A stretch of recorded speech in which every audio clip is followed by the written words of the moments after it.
বলেছিল যে আমি একদিন আমার 6টি ফুল আর লক্ষ লক্ষ প্রজাপতিতে ছেড়ে চলে যাব।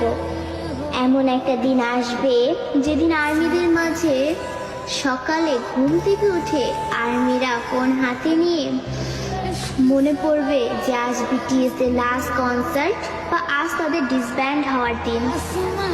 আর্মিরা আমাদের 7 রাজাকে হারাবো। সত্যি তো, বিটিএসরা আমাদের ছেড়ে চলে যাবে। এমন একটা দিন আসবে যেদিন আমাদের অনুপ্রেরণামূলক কথা বলার জন্য বা আত্মবিশ্বাসী গড়ে তোলার জন্য আরেম থাকবে না, নিজের প্রশংসা নিজে করানোর জন্য জিন থাকবে না, আমাদের স্যাড কিং ফুকা থাকবে না, একটা মুচকি হাসি দিয়ে সকলকে হাসানোর জন্য যেই হোক থাকবে না, ক্যামেরার সামনে আর্মিদের সাথে ফ্লাইট করার জন্য জিমিন থাকবে না।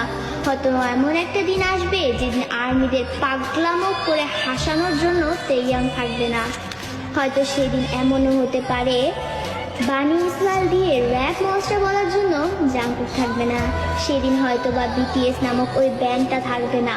হয়তো তাদের আর কোনো গান অ্যালবাম রিলিজ হবে না।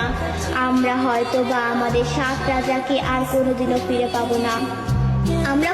আমরা আর্মিরাই চাই না যে আমাদের প্রাণপ্রিয় বিটিএস 2027 সালে ডিসব্যান্ড হয়ে যাক, কিন্তু 2027 সালই হোক বা 2034 সালই হোক, একদিন না একদিন তাদের সব কিছু ছেড়ে চলে যেতে হবে।